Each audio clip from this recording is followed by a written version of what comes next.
In this video, we'll get an overview of how the forms work in Jira. So a great way to think of forms is to think of something like Google Forms or SurveyMonkey, except this is built directly into Jira. So as you can probably guess by now, the information that gets gathered is automatically added into an issue. Sounds pretty cool, right? Let's see how this works. So let's hop over to our project and we'll find the forms over on the left side.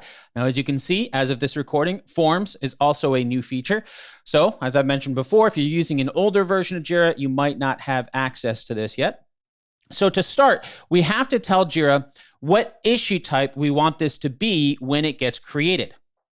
So because we just created a project for developing a podcast app, let's use this form to kickstart some feature ideas by asking everyone else in our organization what they love about the podcast apps they're already using. With that purpose for the form identified, it would make the most sense for the issue type to be the new feature issue type that we created earlier. And let's give this a title, better title, I should say. Podcast app ideas, and maybe a description. Next, we need to decide what fields we want to show up on the form. And if these fields look familiar, there's a reason for that. These are the fields that we have on the new feature issue type. But we don't have to show them all. Just like when we're creating a new issue, we don't have to fill everything out. We don't have to show all the fields on the form either. So we can add in field, just drag it over. We can rearrange it however we want to. We can remove fields if we want. We can rename them. So maybe we want, rather than saying this is the summary, let's say this is a brief description. And then make this a long description, something like that. Maybe we want to prioritize the attachment. And actually, let's call this a screenshot. So we can say, can you screenshot? Like that, so we can get an actual visual of what the feature is that they love so much. Okay, I think that'll get the info that we need. Now, there are a few different ways that we can share this. We can use the default share button to send this to people directly in Jira, or we can just preview this and then share that link that we get with the form, share it with anybody in our organization through email, Slack, Teams, or anything else.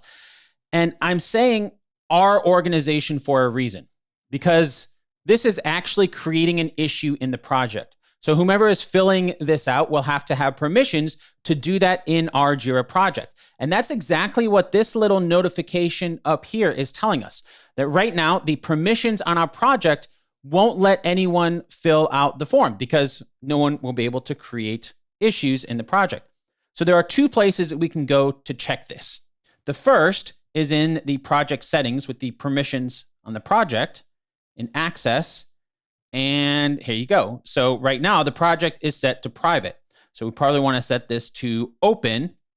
So anyone with access to Jira overall can access this, or we can do limited if we want only some of these people in the project. Let's save and make open. Now, if we go back to our forms, the other place that we can go to look for permissions on the form is right here. So we can say anyone with permissions to create items in this project or anyone who can log in. So maybe we want to make this completely open so anybody in the organization can see this form. And then the process of filling it out is pretty straightforward. So if we were to go through and actually fill this out, maybe say archiving episodes. You even have a screenshot here that we can attach. Drop that in. Add in a long description of what that feature is. Submit that. And then if we hop back into Jira,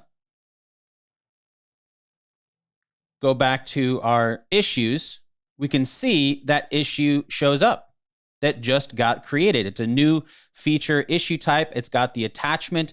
It's got the form filled out. And if you notice over here on the right side, Jira automatically added the label form so that if we wanted to search for it in here in the issue navigator, it'd be a lot easier to find. If you're not a subscriber, click down below to subscribe so you get notified about similar videos we upload. To see the full course that this video came from, click over there. And click over there to see more videos from Simon Says It.